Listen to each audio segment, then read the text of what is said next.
A paz do Senhor, meus irmãos. É um prazer ter esse primeiro contato com alguns de vocês. Alguns já estiveram em aula presencial, alguns eu já conheço, são amigos, mas alguns eu ainda não tive o prazer de conhecer pessoalmente. E esse é o nosso primeiro contato, à distância, na aula online ou até mesmo na aula gravada para aqueles que não estiveram na aula ao vivo. Desde já, eu quero expressar a minha gratidão por todos que estão fazendo parte do curso Hebraico Bíblico Passo a Passo. Quero desejar que nós tenhamos uma jornada de aprendizado abençoada, possamos crescer na graça e no conhecimento. Peço perdão que nós tivemos alguns atrasos, alguns imprevistos, eu ainda estou me acostumando com a plataforma de transmissão, com a gravação, com a publicação do vídeo, mas acredito que não haverá mais imprevistos, que daqui para frente vai fluir o nosso curso. E eu queria começar o nosso curso. Essa aula inaugural ela é uma aula de apresentação do curso e de uma introdução ao hebraico bíblico. E nós introduziremos aprendendo a história de forma resumida do hebraico bíblico, da escrita, do alfabeto hebraico. Ainda não é questão gramatical, ainda não é alfabetização, isso será visto na nossa próxima aula, as primeiras letras do alfabeto hebraico, mas é a parte histórica. Antes disso, queria apresentar para vocês um pouco do nosso curso, para que vocês entendam e façam um melhor aproveitamento do curso de hebraico bíblico.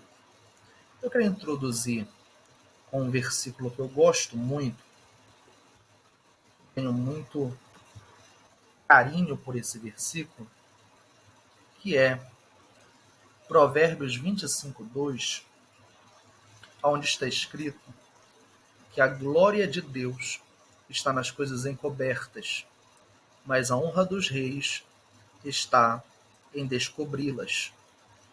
Esse versículo ele traz duas verdades poderosas que eu acho que são importantes para nós nesse início dessa jornada de aprendizado. A primeira verdade expressa nesse versículo ela é de suma importância nós entendermos que a glória de Deus está nas coisas encobertas.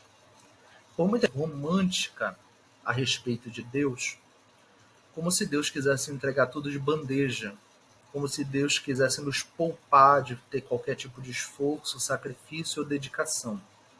Um Deus bonzinho que vai nos abençoar e vai dar tudo certo apenas porque Ele é bom.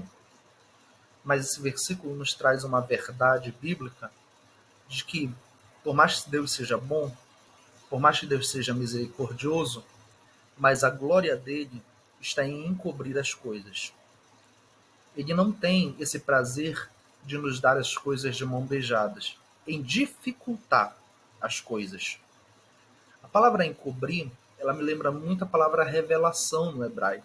Que revelação é descobrir, é tirar o pano, é tirar a cobertura, é expor. Então a glória de Deus está em ocultar certas coisas, encobrir certas coisas. Mas não é na ideia como de um Deus que não quer que nós descubramos, não quer que nós tenhamos acesso à revelação. Não. É na ideia de um Deus que quer que nós tenhamos a revelação, quer que nós descubramos, mas para isso ele quer que nós nos dediquemos e nos esforcemos. Essa revelação não é para todos. Essas verdades encobertas, essas coisas encobertas não são para todos, mas são para aqueles que o buscam de todo o coração. Ficam. A segunda verdade exposta nesse texto, o proverbista diz que a honra dos reis está em descobri-las. Ou seja, a honra dos reis está em alcançar. E aqui, eu não quero que você encare reis na ideia tipo de uma liderança política, de um governante de uma sociedade, mas na ideia de autoridade. A honra da autoridade está naqueles que têm acesso a profundidade da revelação das coisas de Deus. Isso daqui vale para todos. Um médico, um engenheiro, um pregador, um teólogo, um pastor, um cozinheiro, qualquer área de estudos ou de trabalho, você sempre será comum, você sempre será um normal, enquanto você estiver na superficialidade, no âmbito raso. A partir do momento que você se aprofunda, e nesse aprofundamento você começa a descobrir verdades, revelações, as coisas ocultas são descobertas, que a média não sabe, não tem acesso, e você passa a ter a honra da autoridade no assunto e passa a ser honrado como tal. A autoridade vem mediante profundidade, revelação, sair da superficialidade e encontrar as coisas encobertas, encontrá-las e descobri-las. Eu gosto de uma palavra do Dr. Osborne no livro A Espiral Hermenêutica, onde ele compara o entendimento da palavra com achar uma pepita de ouro no fundo da sala. E se descobre que ali tem uma mina de ouro. Alguns pegam uma pepita de ouro e se conformam com ela, se dão por satisfeitos. Afinal, uma pepita de ouro já mudaria suas vidas. Assim é a revelação do Evangelho, da Palavra de Deus, quando ela nos é descoberta. Quando o Senhor nos ilumina o nosso entendimento para entender o Evangelho. Nós recebemos uma pepita de ouro que muda a nossa vida, que seria a salvação da nossa alma, o conhecimento de Cristo Jesus. Mas ali tem uma mina de ouro. Alguns se conformam com a pepita, com aquilo que é superficial, com que todos podem conhecer e facilmente acessar. Mas outros vão buscar uma pá na sua casa. Outros vão fazer um investimento e comprar uma retroescavadeira. E não vão se conformar com aquilo que é superficial. Vão extrair, arrancar o máximo de tesouros da terra. Eu quero que você encare o hebraico bíblico passo a passo, ou uma retroescavadeira, como você quiser encarar.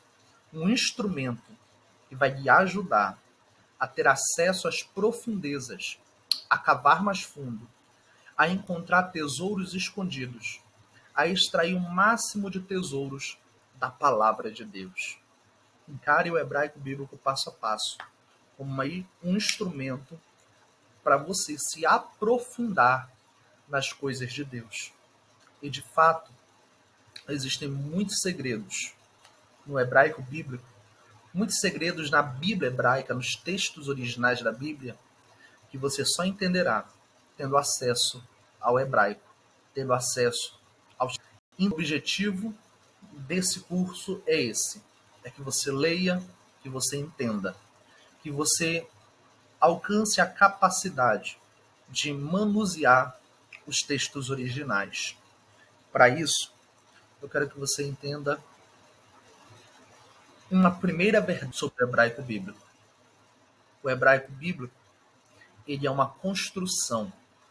O hebraico bíblico, ele não é uma fórmula pronta e fácil, como 2 mais 2 é 4. Ele é uma construção. Eu costumo dizer, e novamente eu lembro do Dr. Osborne na obra magistral dele da Espiral Hermenêutica, que ele diz que se alguém dormir numa aula dele sobre hermenêutica e interpretação bíblica, e ele acordar esse aluno fazendo uma pergunta, e esse aluno responder contexto, ele tem 90% de chance de acertar. Porque na interpretação bíblica, contexto é tudo. E o hebraico bíblico é isso. Você tem que entender o contexto. A história de por que as coisas são como são. Por que chegou até ali? Qual era a cultura? Qual era o ambiente que aquelas pessoas estavam inseridas? Qual era a visão delas a respeito daquilo que está escrito? Tudo no hebraico bíblico há uma questão de contexto. Eu costumo fazer uma hipérbole mas entender mais ou menos a nossa posição em relação aos textos originais da Bíblia. Os textos originais da Bíblia mais antigos, eles datam por volta do século XVI a.C., quando foram escritos. Nós não temos acesso a eles não chegaram até nós. O que chegou até nós foram cópias. Mas eles foram escritos por volta do ano 16 a.C., perdão, século 16 a.C., que datam ali da época mosaica, da época patriarcal. Esses textos estão numa distância temporal de nós de mais de 3 milênios, mais de 3.000 anos. Eles estão numa distância geográfica gigantesca, numa distância cultural enorme. Para nós termos acesso a esses textos e entendê-los da melhor maneira, não é a coisa mais simples. E para você ter ideia, eu costumo fazer uma brincadeira que todos podem entender, apesar de alguns alunos nossos ser de fora, mas todos são do Pará. Os que são de fora são dos interiores do Pará. Temos alunos aqui do Moju, temos alunos aqui de Bragança, mas todos são paraenses. Imagine, daqui a 3.500 anos, um texto de um paraense sendo lido na China. Tente imaginar o mundo de daqui a 3.500 anos. Por exemplo, quando se falava de carro na época patriarcal ou na época mosaica, se pensava numa carruagem, uma construção de 2 rodas ou de 4 rodas que seria puxada por um cavalo, por um animal, por um quadrúpede. Quando nós falamos de carro hoje, nós já pensamos em um automóvel movido a gasolina, com motor e que não exige força humana ou força animal para se mover. Ele é alimentado a combustão por um tipo de combustível, seja diesel, seja gasolina. Ou talvez até energia, nós já temos os carros elétricos. Daqui a 3.500 anos, na China, se Jesus não voltar até lá, o que será carro na mentalidade deles? Na época mosaica, carro era uma carroça. Hoje é um automóvel. Daqui a 3.500 anos, o que será um carro? Será que daqui a 3.500 anos carros serão voadores e não terá mais carros que andam em terra? E se nós falarmos de carro num texto hoje, no nosso contexto, na nossa cultura, pensando numa locomoção terrestre, e daqui a 3.500 anos na China, alguém lê esse texto, só que no contexto, na cultura deles, carro é voador. E agora eles já pensam num veículo aéreo. Como interpretar esse texto? Como vencer a barreira temporal, cultural e geográfica? Como superar essas dificuldades? Imagina um texto onde um paraense disse égua do dia, que para o chinês ele não sabe se égua é um xingamento, se égua é o animal, a fêmea do cavalo, ou se égua é uma gíria. E tem mais. Ainda que ele chegue na conclusão que égua é uma gíria, esse égua é o égua de raiva, é o égua de surpresa, de espanto, ou é o égua de felicidade? É égua do dia, égua do dia. Ou égua, que dia? É surpresa, é raiva ou é felicidade? Só tem uma forma de tentar vencer essa barreira de distância cultural, geográfica e temporal, que é contexto. O contexto vai explicar. Porque se eu falo égua do dia me referindo a uma corrida de cavalos, eu posso estar falando do animal que será usado no dia. Se eu falo égua do dia no contexto de um dia de muitas coisas ruins que me aconteceram, eu estou falando num tom de raiva. Se eu falo égua do dia no contexto de um dia muito feliz, o contexto eu estava falando de coisas felizes, então seria égua do dia. O contexto explica o texto. Então nós temos que entender que o hebraico é uma construção, onde conforme você vai aprendendo, os textos vão ficando fáceis, porque você conhece a história do texto, a história da palavra, as aplicações da palavra, aonde ela foi usada, como ela foi usada, qual o contexto cultural que aquela palavra apareceu, o que representava no coração de um judeu quando pronunciava aquela palavra. Essa construção, esse agregar de conhecimentos vai fazer o texto se tornar fácil para nós. Entenda que isso daqui é o primeiro passo. É um hebraico básico, é uma gramática básica para introduzir a gramática hebraica, o hebraico bíblico. Aqui nós não vamos tratar das profundidades do hebraico. São os primeiros passos que têm que ser dados. Ninguém começa por cima. Ninguém começa cavando fundo. A gente começa cavando raso e vai aprofundando com o tempo. Esse curso é o início de uma construção. E ao longo desse curso e ao longo dos seus estudos que vão agregar a esse curso, você vai entender o hebraico bíblico. Eu queria ressaltar algumas características desse curso para que você possa entender a visão. A maioria já me conhece, mas para quem não me conhece, eu sou acadêmico de teologia, sou acadêmico de hebraico bíblico, prego a palavra desde os 14 anos. Com 14 anos eu li a Bíblia de capa a capa pela primeira vez e desde lá eu estudo a palavra. E concluí a primeira fase do meu curso de hebraico bíblico, que é pela Universidade Hebraica de Jerusalém. Na verdade, é uma parceria do Instituto Bíblico de Israel com a Universidade Hebraica de Jerusalém. Concluí já a primeira fase. Esse curso tem 5 fases, eu concluí a primeira, eu tenho mais 4. E nessa primeira, a gente já estudou toda a parte gramatical do hebraico.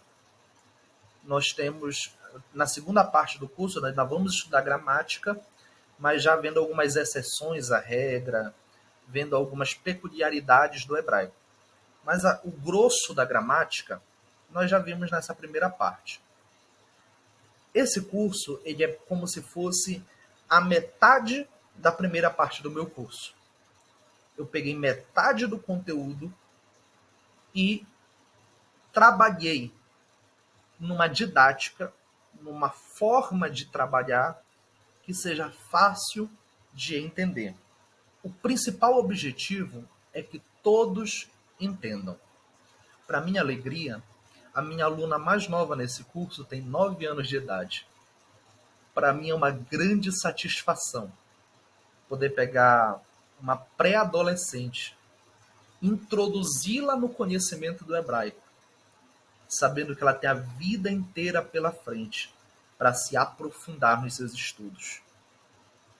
Oxalá, quem dera que eu tivesse tido essa honra e essa oportunidade. A minha aluna mais velha, ela tem 71 anos. E para mim também é uma grande alegria ver alguém que geralmente nessa idade não tem mais pique para estudar e ela ainda está interessada em estudar. E a maior satisfação do meu coração vai ser daqui a 3 ou 4 meses poder ver desde a minha aluna de 9 anos até a minha aluna de 71 anos lendo textos hebraicos com a pronúncia correta, sem o auxílio de um dicionário, conseguindo ler com facilidade. Eu fico maravilhado só de imaginar isso acontecendo.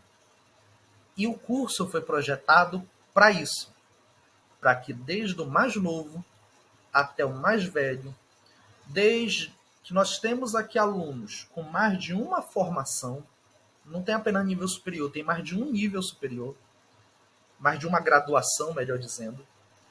Alunos, nós temos aqui que são coordenadores de polos de teologia, nós temos alunos aqui que já são hebraístas, nós temos alunos aqui que são grandes pregadores da palavra, desde eles até o irmão mais humilde, que pela primeira vez na vida está tendo a primeira experiência com o hebraico.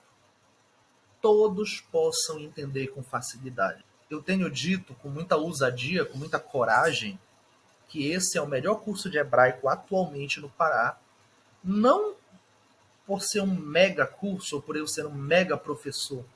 Eu estou iniciando ainda, começando a minha caminhada no hebraico, mas por ele ser o curso mais fácil. E eu digo isso por experiência, porque quando eu não conhecia nada do hebraico e queria conhecer, eu vi outros cursos, eu experimentei outros cursos, eu fui atrás. E todos são intuitivos, são difíceis de entender. O professor joga conteúdo e o aluno tem que se virar para aprender. Esse aqui não, ele é totalmente diferente de tudo que eu já vi.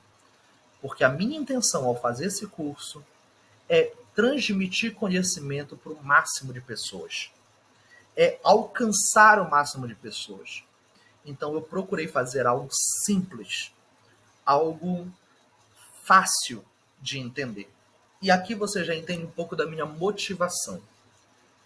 O hebraico, ele é caro, raro e difícil. Ele é caro.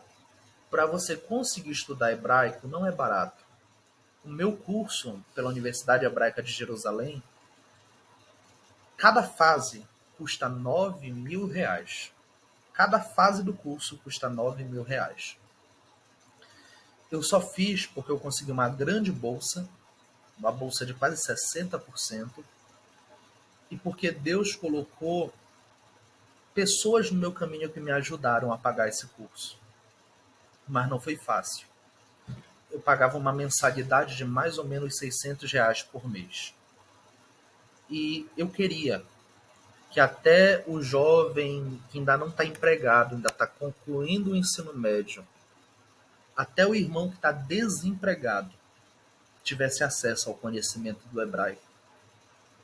Eu não quero que a questão financeira impeça alguém de se aprofundar na palavra de Deus. Então o hebraico é caro. E a intenção desse curso é que ele seja barato. Ele está custando apenas R$ 500, tem uma duração de 10 meses e você paga como você puder.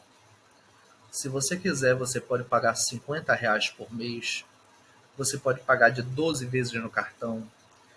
Você paga como você quiser. Se você quiser pagar 5 vezes de 100, fica ao seu critério. Esse curso não tem matrícula. Eu não exigi nada para inscrever ninguém nesse curso. Ele tem um valor de R$ 500. Mas é você que vai me dizer como é que você pode pagar. E tem mais. Quem tiver verdade de vir falar comigo, houve um incidente, houve um imprevisto, não deu para pagar esse mês, não saia do curso. Não deixe de aprender por causa de questão financeira.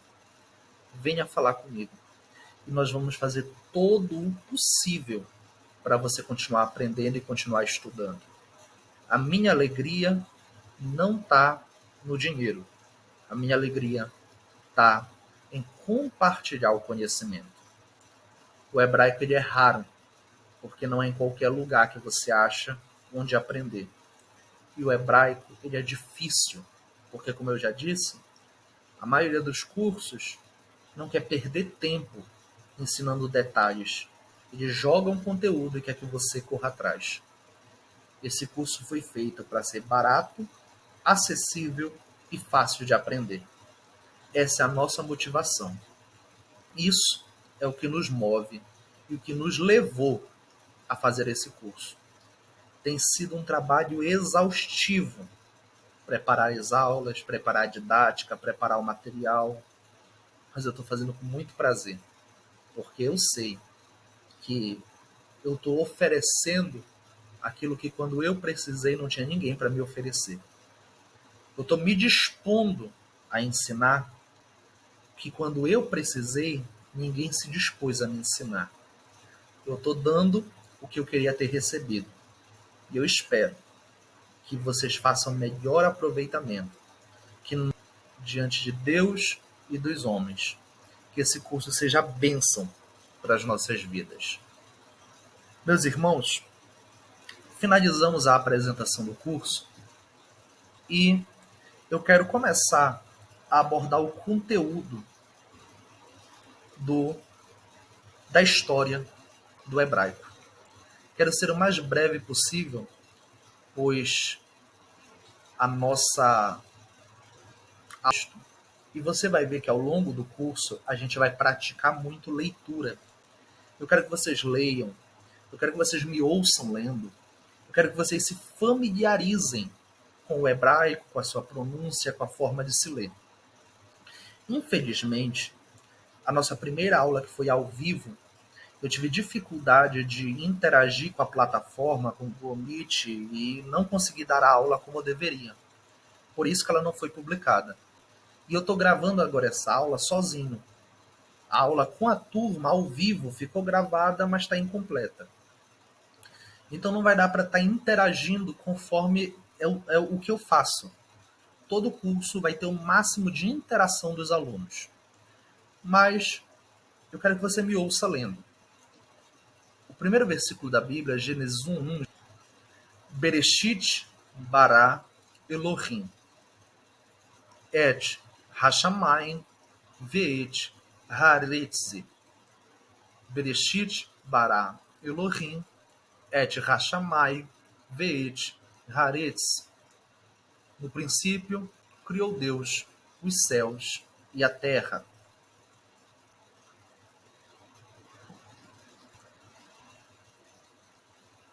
Vamos abordar a história do hebraico. A história do hebraico, ela se confunde com a história da escrita, praticamente junto com a escrita humana da escrita. Eu queria que a gente tivesse em mente a diferenciação entre idioma e alfabeto. São duas coisas completamente diferentes. O idioma hebraico, ele existe desde antes da escrita e ele nunca foi mudado. Sempre foi o mesmo. Agora, a escrita, o alfabeto que foi usado para escrever o hebraico, mudou ao longo do tempo e surgiu no século XVI a.C., junto com a escrita em si.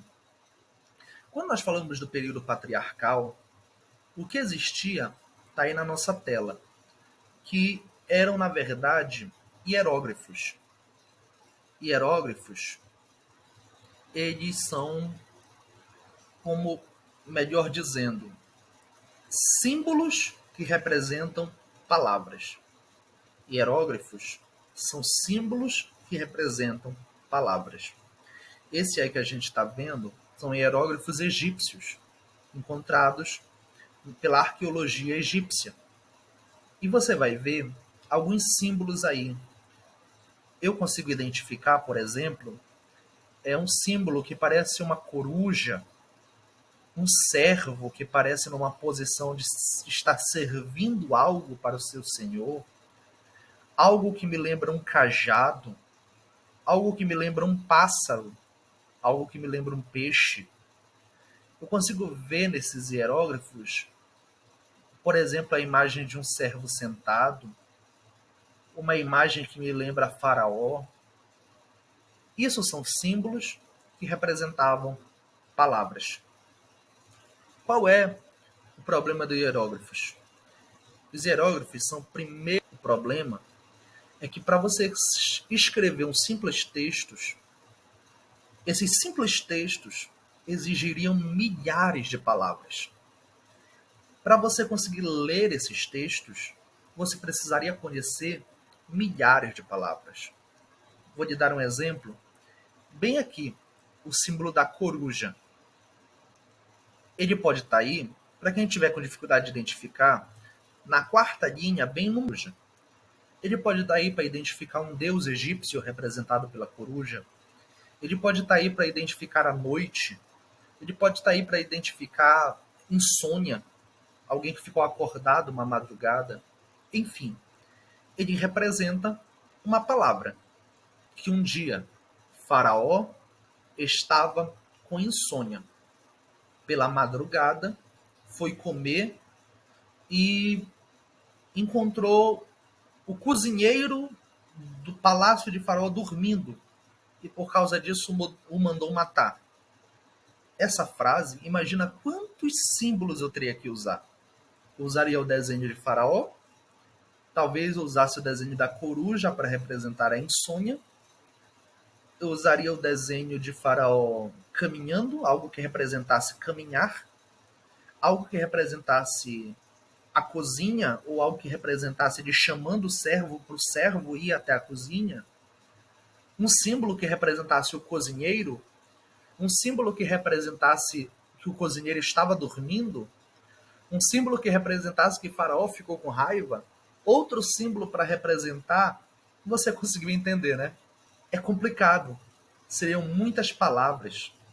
Seria uma miríade de símbolos muito grande, o que tornaria inviável a escrita.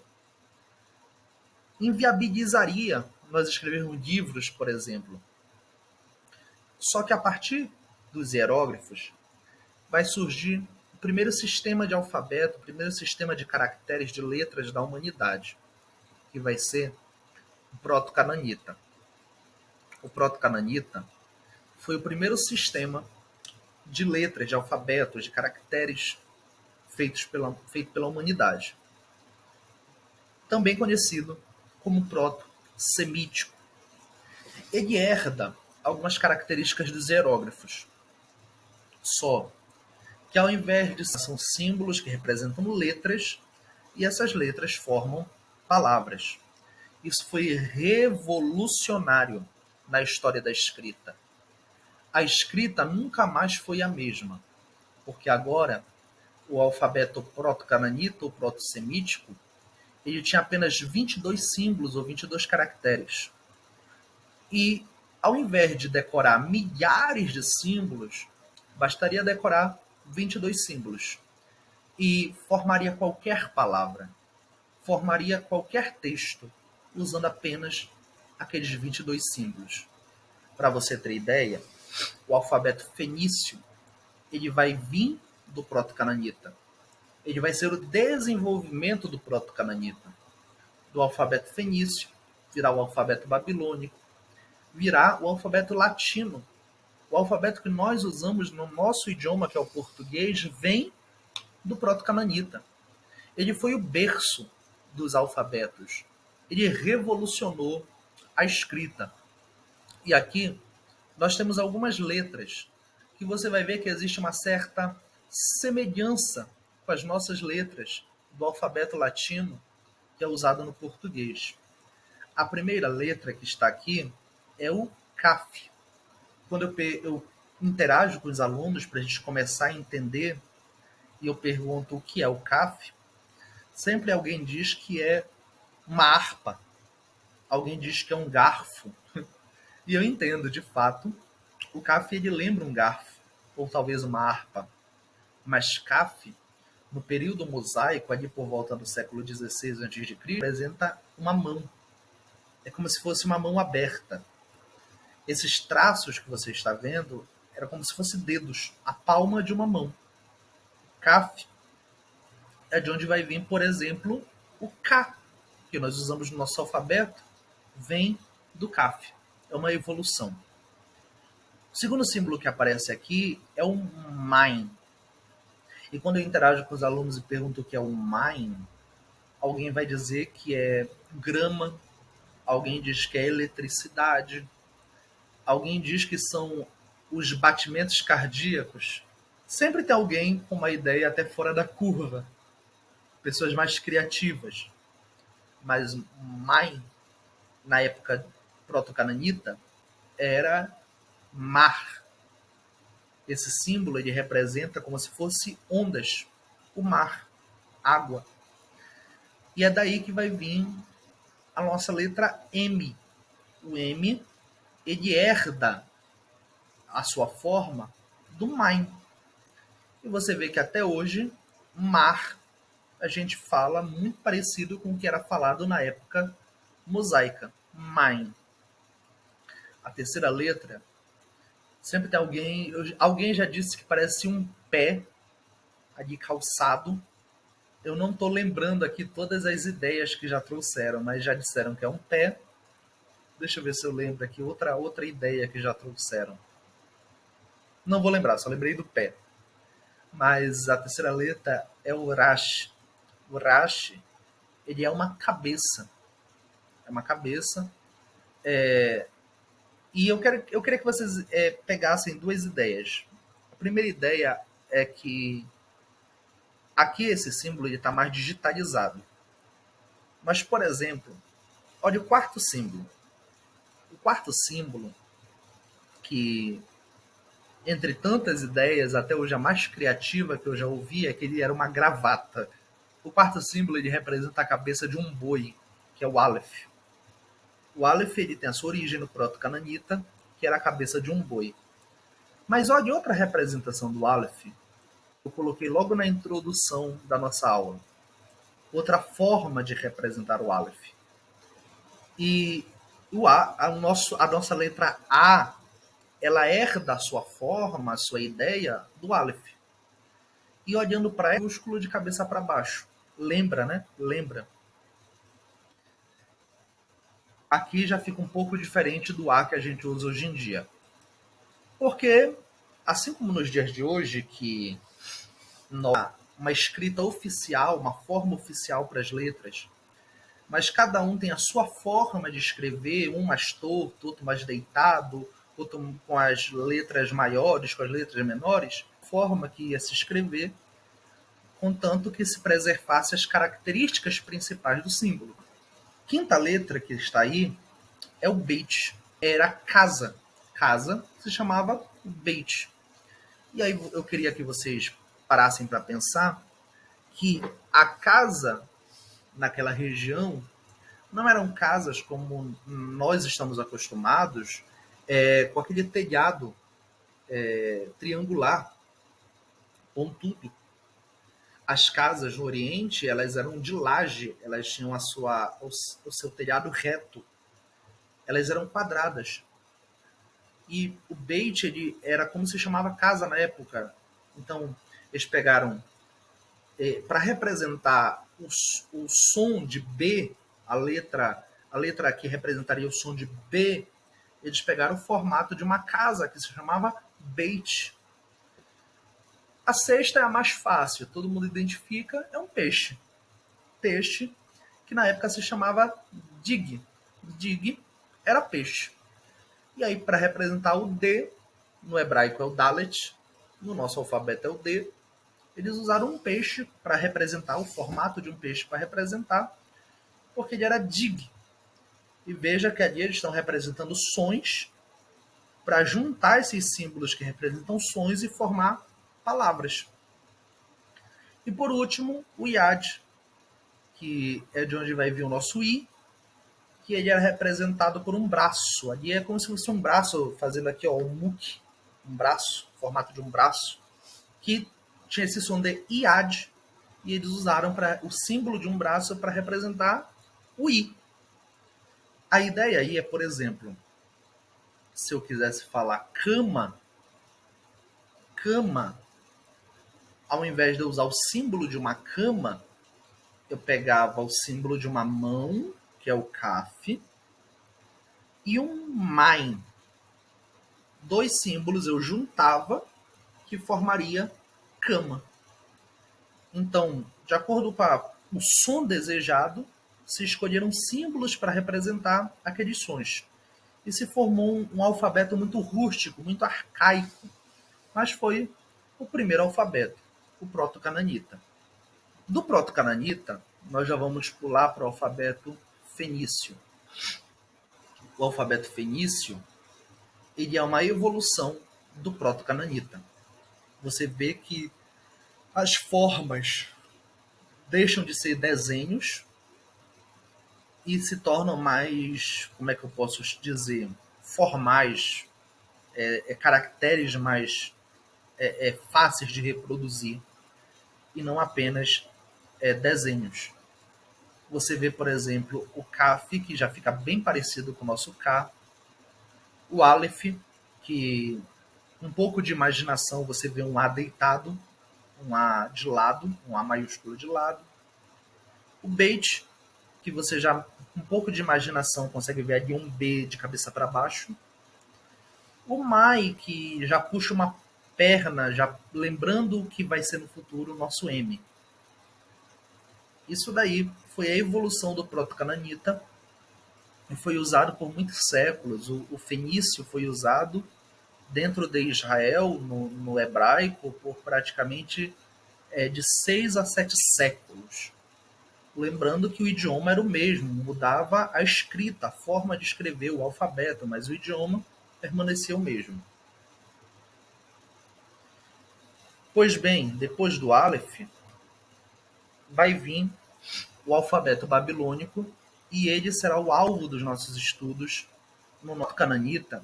Como eu já disse, ele é do período mosaico, por volta do século XVI a.C.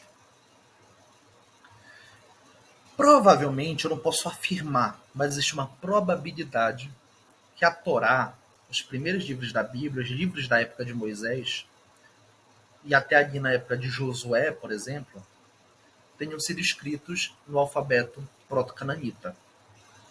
Por que eu não posso afirmar? Porque nenhum documento dessa época resistiu ao tempo e chegou até nós.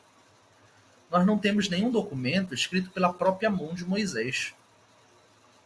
Os textos que nós temos, os documentos que nós temos, são cópias posteriores. Mas, por exemplo, em uma escavação em Jerusalém, foi achado um pergaminho de prata que resistiu ao tempo, onde estava gravado em proto-cananita as bênçãos sacerdotais do livro de Números. Então, nós não temos o livro completo, mas foi achado textos, versículos, poucos, mas foram achados. Alguém pode argumentar que Moisés poderia ter escrito em algum alfabeto egípcio da sua época, afinal a sua educação foi egípcia. Mas não tem provas disso, não tem evidências disso, tem apenas a coerência para imaginar, mas nenhuma evidência. O mais provável é que Moisés tenha escrito em proto-cananita. O alfabeto fenício ele surge em Israel por volta do século X a.C., que ele vai ser chamado de paleo-hebraico. Quando ele é adotado pelos israelitas, faz parte da escrita hebraica, ele é chamado de paleo-hebraico.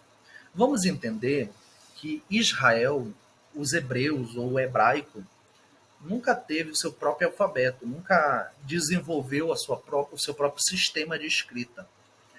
O hebraico, os israelitas, eles sempre adotaram alfabetos de seus vizinhos, de povos vizinhos. Repito, seu idioma permanecia, mas o alfabeto ele era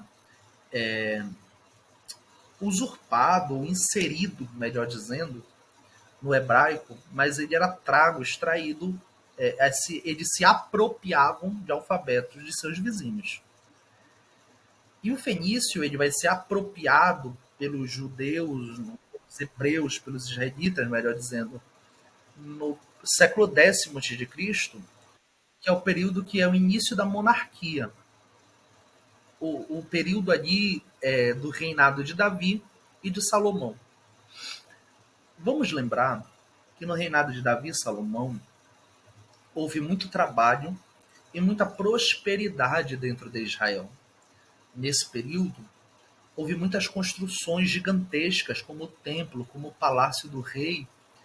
A cidade evoluiu, se desenvolveu e havia muita riqueza. Existe um texto que chega a dizer que no período de Salomão, a prata se desvalorizou ao ponto de ser como pedra, que ficava jogada na rua e ninguém fazia questão de juntar. Isso pode soar absurdo aos nossos ouvidos, mas hoje nós temos um metal que nós desprezamos, que é o ferro e o alumínio. São metais que ficam jogados pela rua e ninguém junta.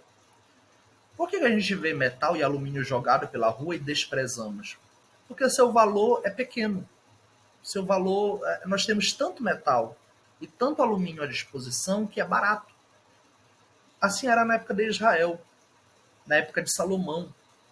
Havia tanta prosperidade, tanto ouro, tanta riqueza, que a prata ficou barata, perdeu valor dentro de Israel, inflacionou ao ponto que ficava jogada pela rua e ninguém fazia questão de juntar. E nessa época, veio muita mão de obra estrangeira trabalhar dentro de Israel, enriquecer, ganhar dinheiro. Muitos trabalhadores estrangeiros trabalharam na construção do templo, na construção da casa do rei. E provavelmente, nessa mistura cultural, nesse envolvimento de povos estranhos, é que Israel vai adotar o alfabeto fenício, por ser um alfabeto mais estilizado, mais desenvolvido para sua época. Israel vai usar o alfabeto fenício do século X a.C. até o século VI a.C., até o cativeiro babilônico. Isso quer dizer que autores como Isaías, Jeremias, escreveram usando o alfabeto fenício. Todos os autores dessa época, entre o reinado de Davi e o cativeiro babilônico, fizeram uso do alfabeto fenício. Por último, no cativeiro babilônico, Israel vai incorporar o alfabeto babilônico ou alfabeto mesopotâmico, como também era chamado. Quando eles voltam do cativeiro, eles já voltam usando o alfabeto babilônico. Os textos que nós temos, livros completos e textos completos da Bíblia que chegaram até nós, eles datam do quarto século antes de Cristo e eles estão todos usando o alfabeto babilônico. É por isso que o nosso estudo vai ser do alfabeto babilônico. O alvo do nosso estudo vai ser o alfabeto babilônico, porque foi o alfabeto que chegou até nós em cópias feitas pelos judeus da Bíblia Sagrada. Vamos também mentalizar e entender que nós estamos estudando a escrita. O hebraico bíblico morta, não é mais falado. Hoje, em Jerusalém, se fala o hebraico moderno, que apesar de usar o mesmo alfabeto, o alfabeto babilônico é usado até os dias de hoje pelos judeus, mas as regras gramaticais, a pronúncia mudou em grande medida. Tem suas semelhanças, mas mudou muita coisa. Então, o hebraico bíblico não é, a nossa ideia não é falar, conversar, afinal, não tem ninguém nessa época vivo para nos contar alguma história que nós queiramos entender. É a leitura, é a escrita, para entendermos os documentos que chegaram até nós em hebraico bíblico. Documentos do século IV a.C., como eu já falei. E eu coloquei aqui só a nível de exemplo o nosso alfabeto latino, para você ver a semelhança entre o proto-cananita, o fenício, o hebraico bíblico e o alfabeto latino, que é o que nós usamos. Gente, esses slides, essas imagens vão estar todas disponíveis no e-mail da turma. Lá no nosso grupo, no Hebraico Bíblico Passo a Passo, nosso grupo no WhatsApp, na descrição do grupo está lá o e-mail e a senha. Você entra, que no Drive vai estar esse conteúdo, esses slides, e também vai estar as gravações, todo o conteúdo do curso vai ser upado no Drive da turma. Também, lá no nosso grupo, eu coloquei lá o link da Bíblia Stuttgartense, que é a melhor versão dos textos originais. E também está lá de um site, que eu não vou saber se está agora o nome de cabeça, mas está na descrição do nosso grupo, que ele traz o texto em hebraico, a transliteração do texto, o significado das palavras no dicionário de Strong, e ele traz comentários. Lá tem comentários de grandes enciclopédias bíblicas, como Champlin, Bacon, Wisber, enfim. Se eu citei errado, me perdoe, de inglês eu não sei muita coisa.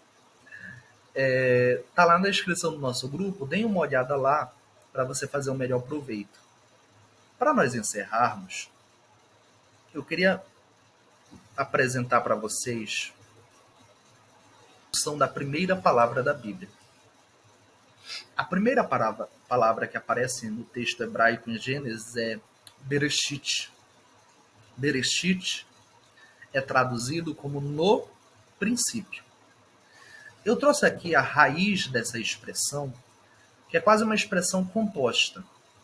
B é traduzido como no, e Reshit é traduzido como princípio. B, como nós apresentamos, ele vem do Beit, que era uma casa, e traz a ideia de dentro. Dentro. É como se eu dissesse, a água está no copo, está dentro do copo. Então, no traz a ideia de dentro. Reshit traz a ideia de princípio, cabeça, primeiro, primogênito, primícia. Então, algumas traduções possíveis para Bereshit seria no princípio, no cabeça, dentro da cabeça, dentro da primícia, dentro do primogênito. Aí você pode me perguntar, como é que nós vamos saber se é dentro da cabeça ou se é no princípio? Como eu digo, no hebraico, contexto é tudo. Como o contexto está falando do começo da criação, de como Deus criou o mundo, os tradutores usaram de coerência e traduziram como no princípio, trazendo a ideia de tempo. No começo de tudo, no começo de todas as coisas, no princípio de todas as coisas, criou Deus os céus e a terra. Porque ele está falando no início da Terra, do universo. Então, o contexto apontou para isso, para uma ideia de tempo. No tempo do princípio, no começo da criação. Mas nós temos uma ideia que é traga por um fariseu, grande conhecedor da palavra e também da graça. Olha o que está escrito por Paulo em Colossenses 1,16. Porque nele foram criadas todas as coisas que há nos céus e na terra, visíveis e invisíveis, sejam tronos, sejam dominações, sejam principados, sejam potestades. Tudo foi criado por ele e para ele, e ele é antes de todas as coisas, e todas as coisas subsistem por ele, e ele da igreja. É o em tudo tenha a Veja que Paulo está falando da criação. Paulo fala que todas as coisas foram criadas nos céus e na terra. Paulo fala que ele é antes de todas as coisas. Então, a ideia de Paulo é falar da criação. Tudo foi criado por ele. Paulo está falando da criação. Logo, se Paulo está falando da criação, Paulo está falando de Bereshit. Paulo está falando do primeiro versículo da Bíblia. O que Paulo está fazendo é descortinar Gênesis 1. É revelar segredos ocultos em Gênesis 1 para os colossenses. E ele começa trazendo a seguinte revelação. Nele foram criadas. A ideia de Paulo de no é a ideia de dentro. Nele, dentro dele, foram criadas todas as coisas que há nos céus e na terra. Então, Paulo traduz no, que é o Beit, como dentro. E Paulo explica que visíveis, invisíveis, tronos, dominações, principados, potestades, tudo foi criado nele, por ele e para ele. A pergunta seria, por que Paulo está dizendo isso? E Paulo explica. Ele é antes de todas as coisas. Sabe aquela pergunta que todo mundo já fez? Antes de Deus criar, o que existia?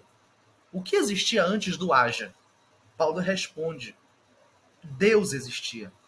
Deus existia antes de todas as coisas. Antes de existir espaço, antes de existir matéria, antes de existir tempo, existia Deus. Deus era tudo. E não tem como nada ter sido criado fora de Deus, porque Deus era tudo. Então, nele foram criadas todas as coisas. Aí Paulo conclui dizendo: ele é o cabeça, o princípio e o primogênito. Não tem como alguém me convencer que Paulo não está traduzindo Bereshit na tradução de Bereshit. E Paulo está dizendo que o princípio é Cristo. Que Reshit não é tempo. Reshit é uma pessoa. Reshit é o cabeça. Em Cristo, Deus criou os céus e a terra. A partir de hoje, nunca mais você vai ler Gênesis 1:1 da mesma maneira. A partir de hoje, você vai ver que Cristo aparece na primeira palavra do texto sagrado. Cristo estava lá. Cristo apareceu. Em Cristo foram criadas todas as coisas. Por Ele, para Ele, e são sustentadas por Ele. Meus irmãos, muito obrigado por participar dessa aula. Muito obrigado por se propor a estar nesse curso. Para mim é uma alegria poder ensinar vocês, que nós possamos aprender, crescer, nos desenvolver. Que Deus abençoe a todos. Que Deus ilumine o vosso entendimento. Que o nome do Senhor venha a ser glorificado e que nós possamos nos aprofundar nos segredos de Deus. Paz do Senhor a todos. Tenham um ótimo curso, tenham um ótimo dia.